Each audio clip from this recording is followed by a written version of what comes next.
समांतर योजनेच्या विषयाने चर्चा देखील सभागृहामध्ये झालेली पाहायला मिळाली। आपण देखील सातत्याने त्याचा पाठपुरावा करताय, मोठा निधी आणलेला आहे। काय एकंदरीत पाणी पुरवठ्याच्या अनुषंगाने चर्चा झाली, कारण अशी माहिती समोर येते की ज्या पद्धतीने जलशुद्धीकरण प्रकल्प जो आहे तोच अद्याप त्याची जमीनच मिळालेली नाही, मग हा प्रकल्प पूर्ण होऊन तरी उपयोग काय, असा एक प्रश्न उपस्थित झाला। मागच्या 7 ते 8 वर्षापासून 12 लाख सोलापूरकरांना एक स्वप्न दाखवलं जातं की दुहेरी पाईपलाईन पूर्ण झाल्यानंतर शहराला रोज पाणी पुरवठा केला जाईल। त्यानंतर तो 1 दिवस आड केला जाईल असं सांगण्यात आलं। आज जवळपास 110 किलोमीटरपैकी 105 किलोमीटरचं काम पूर्ण झालेलं आहे। आपण अपेक्षित धरतोय की महिन्याभरात उजनी सोलापूर दुहेरी पाईपलाईन पूर्ण होईल आणि आपल्या शहराला 1 दिवस आड पाणी पुरवठा होईल।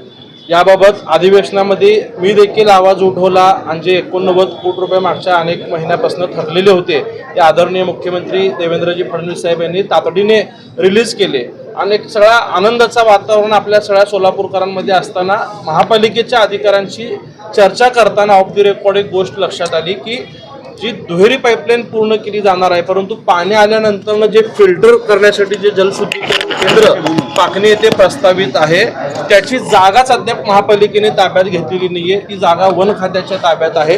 जागा आपल्या ताब्यात नसताना त्या जाग्याचं त्या शुद्धीकरण केंद्राचं टेंडर काढून ते टेंडर देऊन त्याचं वर्क ऑर्डर देण्याचा पराक्रम एकीकडे महापालिकेचं प्रशासन करतं, परंतु जागा वेळेत पूर्ण मिळण्यासाठी जे आवश्यक ते प्रयत्न करायला हवे होते ते त्यांच्याकडनं झाले नाही। आणि एक बाब जी निदर्शनास आली की ही जागा मिळवल्याशिवाय आपल्या शहराला 1 दिवस आड पाणी मिळणार नाही।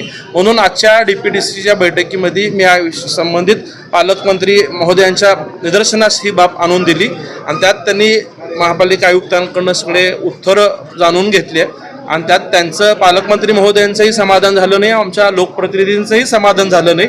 आणि चर्चेच्या अंती पालकमंत्री महोदयांनी असा निर्णय घेतला की महाराष्ट्र शासनाच्या वन खात्याकडे या जागेसाठी प्रयत्न करूयात आणि त्यासाठी काही 9.5 कोटी रुपयाची रक्कम लागणार आहे, ती वेळप्रसंगी महाराष्ट्र शासनाकडनं आणायचा प्रयत्न करूया। त्यात जर विलंब होत असेल तर ती 9.5 कोटी रुपये महापालिकेने स्वतःच्या तातडीने उपलब्ध करून द्यावेत, कारण का ती जागा कायमस्वरूपी महापालिकेच्या मालकीची होणार आहे आणि एवढा मोठा 800,000 कोटीचा योजना ज्या कामासाठी अडकलेली आहे ती पूर्ण करण्याची त्यांनी याबाबतची सूचना दिलेली आहे। दादा, खरं तर हा मुख्यमंत्री देवेंद्र फडणवीस तत्कालीन मुख्यमंत्री होते, त्यांनीच हा प्रकल्प आणलेला आहे, पंतप्रधानांनी त्याचं उद्घाटन केलेलं आहे।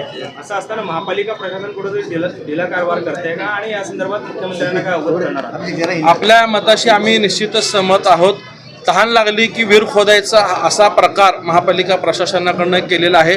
केवळ आपल्याला दुहेरी पाईपलाईनवरती फोकस करून जी मोठी एवढी गंभीर बाब आहे ती कुठंतरी आपल्या निदर्शनास आणली गेली नव्हती आणि ही बाब आदरणीय मुख्यमंत्री महोदयांशी स्वतः पालकमंत्री जयकुमार गोरे साहेबही चर्चा करणार आहेत। आम्ही आमदार म्हणून साहेबांसोबत या चर्चेत सहभागी असू आणि लवकरात लवकर ती जागा ताब्यात घेऊन त्याचं काम चालू करण्यासाठी आपण प्रयत्न करूयात।